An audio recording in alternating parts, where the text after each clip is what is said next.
So let's begin. The moon's motion. सबसे पहले हम लोग मून के मोशंस के बारे में पढ़ेंगे. Like the Earth, the moon also has axial and orbital motion. The moon, while rotating around itself, revolves around the Earth, and the Earth revolves around the sun. जैसे कि अर्थ का एक ऑर्बिट होता है, वैसे ही हमारा मून का एक एक्सियल मोशन भी होता है. जैसे ऑर्बिटल मोशन होता है, वैसे ही एक्सियल मोशन भी होता है. तो जब मून अर्थ के अराउंड घूमता है ना, तो साथ ही साथ खुद के अराउंड भी घूमता है. और अर्थ किसके अराउंड घूमता है? सन के अराउंड घूमता है. So, as a result, though the moon does not revolve around the sun independently, indirectly, it make revolution around the sun. इसकी वजह से क्या होता है? जो मून रहता है वो तो अर्थ का रोटेट करता ही, बट अर्थ तो सन का रोटेट कर रहा है. सो इनडायरेक्टली मून भी किसको रोटेट कर रहा है? सन को. सन के पास रोटेट हो रहा है. So the time it takes to make one revolution around the earth and one rotation around itself is the same. That is why we constantly see one and the same side of the moon. So जब हमारा moon क्या होता है? अर्थ के आसपास rotate होता है, तो क्या हो जाता है? हम लोगों को साथ ही साथ जैसे ही जितना अर्थ को एक अपना रोटेट करने में टाइम लगता है, और जो मून अर्थ के आसपास रोटेट होता है, वो जो ना सेम टाइमिंग होता है. उसकी वजह से क्या हो जाता है? जो हम लोगों को हमेशा मून का एक ही साइड देखने मिलता है, दूसरी साइड देखने नहीं मिलता है. Second, geographical explanation. The moon's orbit of the revolution is also elliptical as that of the earth. Moon का ऑर्बिट भी कैसा है? इलेप्टिकल इन शेप है. हमारा अर्थ का ऑर्बिट भी कैसा है? Elliptical in shape. जो सन के अराउंड अर्थ रोटेट होता है, तो वो कौन से, उसका जो ऑर्बिट होता है वो कौन से शेप में होता है? इलेप्टिकल. सो मून का भी कैसा है? एक्सियल मोशन भी वो इलेप्टिकल शेप में ही होता है. Now, hence the distance of the moon from the earth is not the same wherever along its orbit while revolving. अब जो मून का ऑर्बिट है ना, वो अर्थ से हर जगह सेम डिस्टेंस नहीं है. ये डायग्राम में तुम लोग देख सकते हो. यहाँ पे बहुत नजदीक है, फिर वहां पर बहुत दूर है. यानी हर जगह जो डिस्टेंस है मून का अर्थ से, वो क्या है? चेंज है. ये हमारा मून है, ये जो रोटेट हो रहा है यहाँ पे, तो हर जगह उसका डिस्टेंस सेम है क्या? नहीं, हर जगह डिस्टेंस क्या हो रहा है? चेंज हो रहा है. So when it is closest to the earth, it is said to be in perigee. जब वो अर्थ के सबसे नजदीक होता है, तो वो पोजीशन को हम लोग क्या बोलते हैं? पेरिगी. बट जो when it is the farthest, the position is called apogee. और जब वो अर्थ से सबसे ज्यादा दूर होता है ना, तो वो पोजीशन को क्या बोलते हैं? Perigee position. नजदीक होता है तो पेरिगी एंड दूर होता है तो apogee. Now you have studied the phase of the moon. You know how it fluxes from the new moon day to the full moon day and how it wanes from the full moon to the new moon day. So हम लोगों ने faces of the moon पढ़े थे. उसमें हम लोगों को पता चला कि वो न्यू मून से फुल मून डे में कैसे कैसे चेंजेस आते हैं, और फिर फुल मून डे से न्यू मून डे तक आने तक कितने चेंजेस आते रहते हैं. अर्थ का अलग अलग फेजेस हम लोगों ने स्टडी कर चुके हैं. सो फिगर 2.2 में हमारे टेक्स्ट बुक में हमें शो किया गया है the different phases of the moon. वहां पर हम लोगों को मून के डिफरेंट फेजेस अच्छे से दिखाई देंगे. It shows the relative position of the moon on both the quarters, the full moon and the new moon day, with respect to the earth and the sun.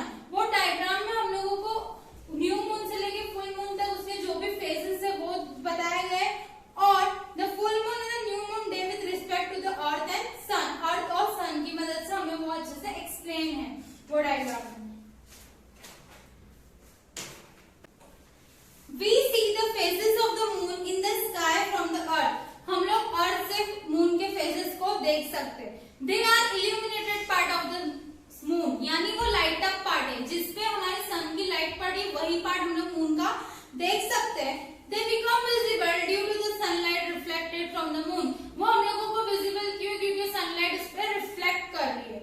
While revolving around earth, the moon is on the opposite side of the sun on a full moon day. Full moon day में जो हमारा moon होता है वो opposite side रहता है. किसके? Opposite side of the sun. Between, whereas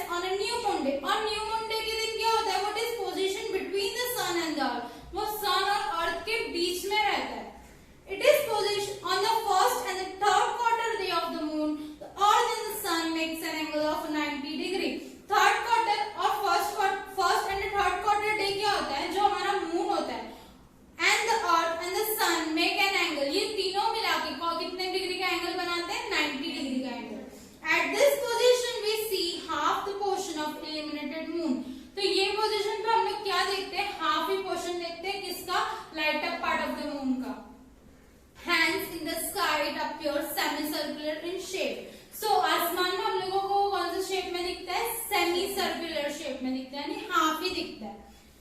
Now we will study about eclipses. The orbital part of the earth and that of the moon are not in the same plane. जो orbit है हमारा अर्थ का और moon का, वो दोनों एक ही plane में नहीं है। The moon revolutionary orbit make an angle of 5 degree with that of the earth. जो मून का revolutionary orbit है वो कितने डिग्री से एंगल है? 5 डिग्री एंगल है। So as a result, the moon intersect the plane of the earth orbit twice during one revolution. क्या होता है जब जो मून रोटेट होता है तो क्या हो जाता है? वो अर्थ की एक्सिस ऑर्बिट को 2 बार इंटरसेक्ट करता है। देखो ये तुम लोगों को इसी में समझेगा, इधर भी एक बार इंटरसेक्ट कर रहा है, इधर भी एक बार इंटरसेक्ट कर रहा है, और ये क्या अर्थ की ऑर्बिट है जो अर्थ घूमता है और बीच में सन रहेगा और अर्थ उसके आसपास घूम रहा है, बट यहाँ पर मून भी अर्थ के आसपास घूम रहा है। सो वो अर्थ की ऑर्बिट को कितनी बार इंटरसेक्ट करता है? यानी मिलता है 2 बार, एक बार यहाँ और एक बार यहाँ। सो as a result, on each new moon day, the lines joining the earth and the sun and the moon makes an angle of 0 degree, whereas on each full moon day the angle is of 80 degree. So new moon day पे कितने degree का angle बन जाता है? 0 degree का, और full moon day पे 180 degree का। Even so, the sun, the earth and the moon may not be in the one straight line in the same plane on every new moon or full moon day. Hence, eclipses do not occur on each new moon or full moon day. अब क्या हर new moon और हर full moon day पे इक्लिप्सेस occur होना जरूरी नहीं है, कभी नहीं भी होता है और कभी कभार हो भी जाता है। So sometimes on a new moon day or full moon day the three fall in one line and are on the same plane. इक्लिप्सेस के लिए क्या होना चाहिए? तीनों एक ही लाइन में और एक ही प्लेन में होना चाहिए। कौन तीन? Sun, moon and earth. So eclipses occur on such occasion. Eclipses may be solar or lunar. अब eclipses तो हो जाएगा, but eclipses में 2 टाइप का, या तो solar eclipse या तो lunar eclipse. So हम लोग एक एक करके पढ़ेंगे। First, solar eclipse. If the moon is between the sun and the earth, the shadow of the moon falls on the earth. अब अगर क्या बोल रहा है सोलर एक्लिप्स में? अगर मून किसके बीच में? सन और अर्थ के बीच में, तो मून की शैडो है वो कहाँ फॉल होगी? अर्थ पे फॉल होगी। मून की शैडो फॉल होगी यहाँ पर अर्थ पर। At such time, these 3 celestial objects are on the same plane and fall in a one line. ऐसे टाइम पे क्या हो जाता है? ये जो तीनों है वो क्या होते हैं? एक ही प्लेन में और एक स्ट्रेट लाइन में होते हैं। Hence, the place on the earth where the moon shadow falls experience a solar eclipse. अब अर्थ की ऐसा पार्ट जहां पर मून का शेडो फॉल हो रहा है, शेडो जा रहा है, तो वो पार्ट को कौन सा क्या एक्सपीरियंस करेगा? सोलर एक्लिप्स हम लोग एक्सपीरियंस कर सकते हैं उस पार्ट में। This shadow is of 2 type. अब ये शेडो भी 2 टाइप के। The central portion of the shadow is darker and the periphery is light. अब जो उसका सेंट्रल पार्ट होता है ना वो बहुत ज्यादा डार्क होता है, और जो उसका आउटर पार्ट होता है, पेरिफेरल पार्ट होता है, वो क्या हो जाता है? लाइट होता है। In the area of a dark shadow on the earth, the sun become completely invisible. जो एरिया होता है जहाँ पे अर्थ एकदम डार्क होता है, वहां पर क्या हो जाता है? सन पूरा कंप्लीटली गायब, दिखाई नहीं देता। The condition is known as total solar eclipse. ये कंडीशन को हम लोग क्या बोलेंगे? Total solar eclipse. However, during the same period at the place where the shadow is lighter, the sun does appear partially covered. This condition is described as a partial or a solar eclipse. और कुछ जगहों पर at some places जहाँ पर क्या होता है? Shadow कम होती है। अब मैंने बताया मून के शेडो पड़े, जहाँ डार्कर पार्ट है वहां पे तो हम लोग टोटल सोलर एक्लिप्स हो जाएगा, सन बिल्कुल नहीं दिखाई देगा। और जहाँ पर कम लाइटर पार्ट है, जहाँ पर कम शेडो जा रही है, वहां पर क्या होगा? सन का कुछ पार्ट ही नजर आएगा। तो वैसे का पार्शियल, यानी हम लोग उसको क्या बोल सकते हैं? Partial solar eclipse.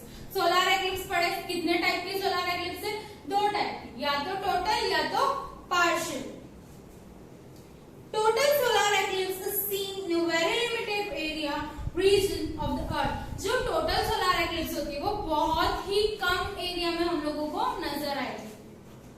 Sometimes the moon is in an apogee position. This means it is farthest from the earth. As a result, the deep shadow of the moon is cast in space and does not reach the earth. अब कभी-कभी क्या हो जाता है, अब जो अपोगी position में रहता है यानी बहुत दूर है मून, अब मून की शेडो अर्थ तक पहुंचती ही नहीं है कभी-कभी, क्योंकि तो बहुत दूर है ना, तो वही स्पेस में ही खत्म हो जाती है। तो ऐसे इसमें कुछ भी नहीं होता, ना सोलर इक्लिप्स लूनार इक्लिप्स कुछ नहीं होता।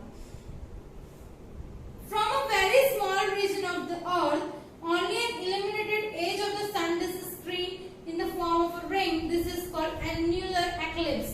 जब हम लोगों को सन का सिर्फ कितना पार्ट दिखेगा, मतलब deep shadow of the moon is cast in space and does not reach the earth. सबसे पहले मैंने तो बोली शेडो जो पड़ी वो अर्थ तक पहुंचेगी ही नहीं।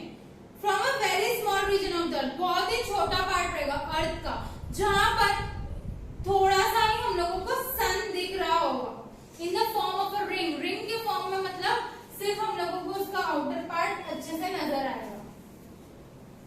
This is called annular eclipse. इसको हम लोग क्या बोलेंगे, annular eclipse. Annular eclipse is a rare phenomena, ये बहुत ही कम होता है। नाउ लूनार एक्लिप्स, अब हम लोगों ने पढ़ लिया सोलर एक्लिप्स, थोड़ा सा एन्युलर एक्लिप्स भी पढ़ लिए, अब हम लोग पढ़ेंगे lunar eclipse. A lunar eclipse occurs when the moon enters the shadow of the earth.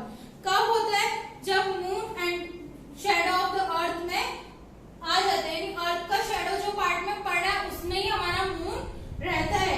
At this time it is necessary that the earth is between the sun and the moon and all three of them are in the same plane.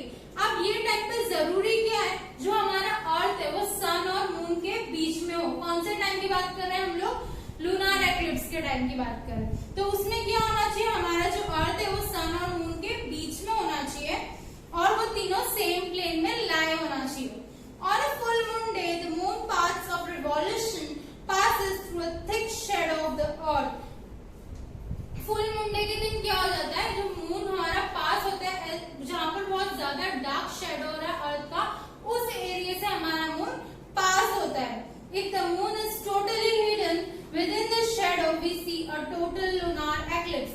अगर वो moon वो shadow में पूरा ही छुप जाता है तो हम लोग क्या एक्सपीरियंस करते हैं, total lunar eclipse.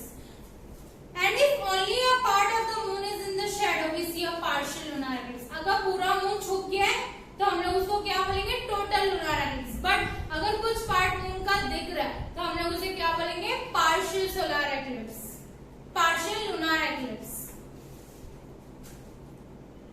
Now, eclipse is an astronomical event. A solar eclipse or a lunar eclipse is just an astronomical event. Solar eclipse हो या lunar eclipse हो, ये लोग एक एस्ट्रोनॉमिकल इवेंट मतलब जो स्पेस में हमारे जो साइंस डील करते हैं स्पेस से, तो उसको हम लोग बोलते हैं एस्ट्रोनॉमिकल इवेंट, जिसको हम लोग स्टडी करते हैं। But there is nothing auspicious and inauspicious about this event. कुछ फेवरेबल अनफेवरेबल टाइप नहीं बोल सकते कि सक्सेसमेंट मिलेगी या नहीं मिलेगी, वो हम लोग इस पे नहीं बोल सकते।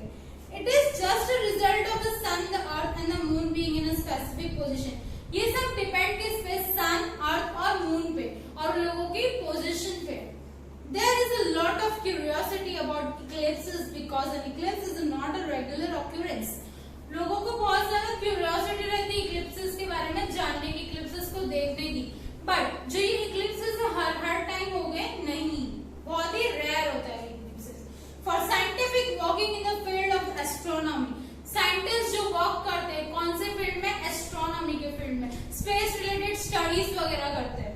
Eclipses and partial, particular, total or annular solar eclipses present great opportunity for study.